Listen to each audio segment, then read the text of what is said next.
आज के दिन निफ्टी 50 का एक्सपायरी है, तो क्या आज के दिन हमें एक बड़ा मूवमेंट देखने को मिल सकता है?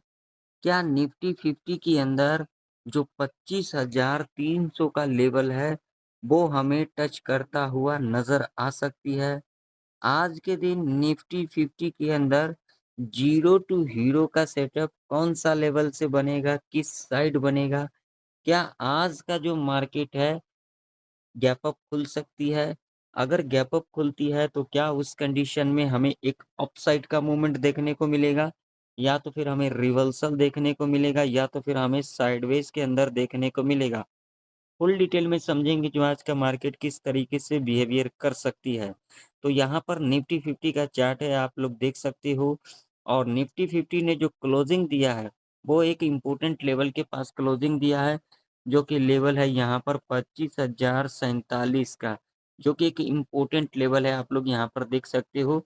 मल्टीपल टाइम जो है यहाँ से क्या लिया है, सपोर्ट यहाँ पर लिया गया है आप लोग देख सकते हो। 1 बार 2 बार इसी लेवल के ऊपर क्लोजिंग दिया। तो अब इससे क्या इंडिकेशन मिल रहा है? मैं आप लोगों को यहाँ पर एक चीज़ यहाँ पर दिखाऊँगा जिससे आप लोगों को क्लियर पता लग सकेगा। अगर यहाँ पर आप लोग देखोगे तो यहाँ पर डेली चार्ट के ऊपर जो पहले का लो है यहाँ पर ब्रेक नहीं हुआ है पिछले 3 दिन से। यहाँ पर देख सकते हो आप लोग, ये मंडे का कैंडल है, ये ट्यूसडे का, ये वेडनेसडे का। आप लोग देख सकते हो यहाँ पर जो पहले का लो है, वो यहाँ पर ब्रेक नहीं हुआ है। और अगर यहाँ पर देखोगे सबसे बड़ी जो लॉजिक वाली बात है यहाँ पर देख सकते हो 300 पॉइंट प्लस मंडे के दिन क्या खुली थी? गैप अप खुली थी। और गैप अप खुलने के बाद देख सकते हो एक इम्पोर्टेंट लेवल के ऊपर भी निफ्टी काम कर रही है। देखिए, ये वीडियो आप लोगों के लिए बहुत ही इन्फॉर्मेटिव होने वाली है। तो एक लाइक कर दीजिएगा, आप लोग लाइक करना भूल जाते हो। चैनल पर नए हो तो सब्सक्राइब भी कर लेना और साथ ही साथ इस वीडियो को ज़्यादा से ज़्यादा शेयर करना। और एक बात का ध्यान में रखना, मैं किसी को कॉल पुट के लिए रिकमेंड नहीं करता हूँ। बस मैं आप लोगों को सिखा रहा हूँ, तो आप लोग सीखा करो, पूरा चीज़ें समझा करो, पूरा डिटेल में मैं आप लोगों को सिखाता हूँ। ठीक है? तो आज का जो मार्केट है, यहाँ पर जो मेरा एक्सपीरियंस, जो मेरा प्रेडिक्शन कह रही है, वो ये कह रही है गैप अप खुल सकती है। और गैप अप खुलने के बाद मोमेंटम की अगर हम बात करेंगे, तो यहाँ पर एक ऊपर का और उसके बाद हमें एक छोटा-सा यहाँ पर करेक्शन और साइडवेज़ के अंदर देखने को मिल सकता है। देखिए, होने के लिए कुछ भी हो सकता है, ये मार्केट है। लेकिन प्रेडिक्शन का मतलब ही होता है क्या? जो हमें अगला दिन क्या कुछ करना होगा। ठीक है?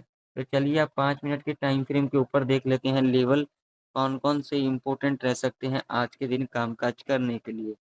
तो सबसे पहले अगर हम यहाँ पर रेजिस्टेंस की बात करेंगे, तो रेजिस्टेंस जो रहने वाला है वो रहने वाला है 25,140 का, जो कि एक इम्पोर्टेंट रेजिस्टेंस होगा।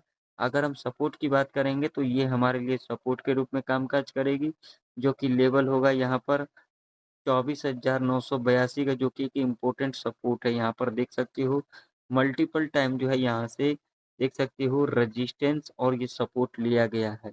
तो देखिए, मान लीजिए कि अगर आज के दिन निफ्टी इस लेवल के ऊपर गैप अप खुल जाती है, हमें यहाँ पर कुछ भी नहीं करना है।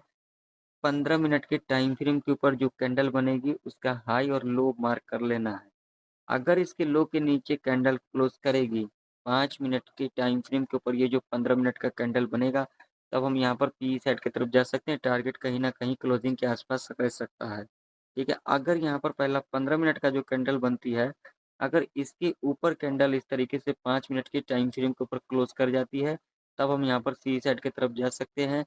टारगेट कहीं न कहीं 25,200 तक हमारा यहाँ पर रह सकता है।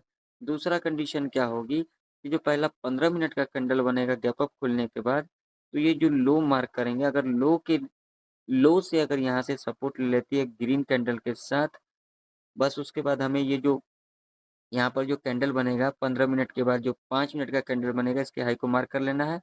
जब भी इसके हाई के ऊपर कैंडल क्रॉस कर देगी, हम यहाँ पर सी साइड की तरफ जा सकते हैं। मान लीजिए फ्लैट खुल जाती है तो क्या करेंगे? तो अगर यहाँ पर पहला 15 मिनट का कैंडल ग्रीन बनेगी तो हाई मार्क कर लेंगे और उसके बाद 5 मिनट के टाइम फ्रेम के ऊपर हाई के ऊपर कैंडल क्लोज़ कर देगी। हम यहाँ पर सी साइड की तरफ जा सकते हैं। अगर यहाँ पर ओपनिंग लेने के बाद पहला 15 मिनट का कैंडल रेड बनती है, तो हम यहाँ पर ट्रेड को अवॉइड करेंगे। जब तक इसके हाई के ऊपर कैंडल नहीं क्लोज़ करेगी, हम यहाँ पर सी साइड की तरफ नहीं जाएँगे। लेकिन यहाँ पर पीई बाइंग करना रिस्की रह सकता है, क्योंकि ऑलरेडी जो मार्केट का ट्रेंड है वो क्या है, अप साइड का। तो यहाँ पर पीई बाइंग करना क्या रह सकता है, रिस्की रह सकता है। अब मान लीजिए कि अगर गैप डाउन खुल जाती है तो क्या कर सकते हैं?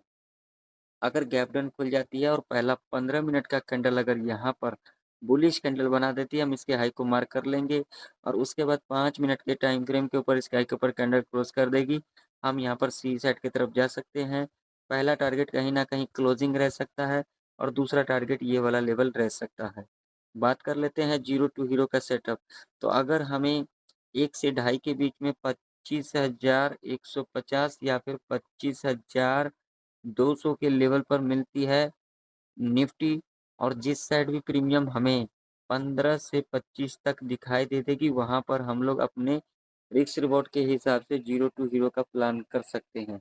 या फिर अगर हमें 1 से लेकर के ढाई के बीच में 25,000 के लेवल पर मिलती है निफ्टी, या फिर 24,900 के आसपास मिलती है निफ्टी, और जिस साइड भी प्रीमियम 25 से 15 तक दिखाई दे देगी, वहाँ पर हम अपने रिस्क रिवॉर्ड के हिसाब से ज़ीरो टू हीरो का प्लान कर सकते हैं। तो चलिए अब चलते हैं बैंक निफ्टी के चार्ट के ऊपर। तो बैंक निफ्टी का भी चार्ट आप लोगों के सामने है। बैंक निफ्टी के अंदर अगर सपोर्ट की बात करेंगे तो ये वाला लेवल रहेगा, जो कि लेवल रहेगा 55,574 का। अगर रेजिस्टेंस की बात करेंगे तो ये वाला लेवल रहेगा, जो कि लेवल होगा 55,826 का। बैंक निफ्टी फ्लैट खुलेगी तो बिल्कुल ट्रेड को अवॉइड करेंगे ये, क्योंकि ये पूरा का पूरा ट्रैप रेंज है। अगर गैप अप खुलेगी और गैप अप खुलने के बाद पहला 5 मिनट का कैंडल बुलिश कैंडल बनेगी, हाई मार्क कर लेंगे, हाई के ऊपर जब भी कैंडल क्लोज़ कर देगी, सी सेट की तरफ जा सकते हैं। टारगेट हमारा कहीं न कहीं 100 से लेकर के 200 पॉइंट तक का रह सकता है। यानी कि यहाँ पर जो साइकोलॉजी का लेवल होगा 56,000 का, यहाँ तक हमारा टारगेट रह सकता है। अगर मान लीजिए गैप डाउन खुल जाती है तो क्या करेंगे? अगर गैप डाउन खुलेगी, उस कंडीशन में हमें यहाँ पर क्या करना है, यहाँ पर पूरा डिटेल में समझेंगे। गैप डाउन खुलने के बाद पहला 5 मिनट का कैंडल अगर ग्रीन कैंडल बनेगी, तो हाई मार्क कर लेंगे, उसके बाद जब भी हाई के ऊपर कैंडल क्लोज़ कर देगी, हम यहाँ पर सी सेट की तरफ जा सकते हैं। अगर पहला 5 मिनट का कैंडल अगर यहाँ पर रेड कैंडल बन जाती है, रेड कैंडल बनने के बाद अगर यहाँ पर इसके लो को 1 फॉलो के अंदर अगर ब्रेक कर जाती है, लेकिन ध्यान में रहे ये जो लो है, लो के नीचे नेक्स्ट कैंडल क्लोजिंग नहीं करनी, नेक्स्ट कैंडल हो या फिर उसका अगला कैंडल हो, जब भी इसके लो के नीचे कैंडल क्लोज नहीं करनी चाहिए। बस हमें ये हाई के ऊपर नज़र बना के रखना है, जब भी हाई के ऊपर कैंडल इस तरीके से क्लोज कर देगी, हम यहाँ पर सी साइड की तरफ जा सकते हैं, क्योंकि ऑलरेडी जो बैंक निफ्टी का भी ट्रेंड है वो क्या है, अप साइड का ट्रेंड है। तो यहाँ पर पीई बाइंग करना रिस्की रह सकता है हमारे लिए। पीई के बारे में यानी कि सेल साइड के बारे में हमें इतना नहीं सोचना है। इस बात का आप लोग ज़रूर से ज़रूर ध्यान में रखें, और मैं किसी को कॉल पुट के लिए रिकमेंड नहीं करता हूँ, बस मेरा काम है आप लोगों को सिखाना, आप लोग डिटेल में सीखा करो। तो आशा करता हूँ निफ्टी और बैंक निफ्टी की प्रेडिक्शन परफेक्ट तरीके से समझ में आ चुकी होगी। मिलते हैं किसी नई वीडियो के अंदर, तब तक के लिए जय हिंद, वंदे मातरम।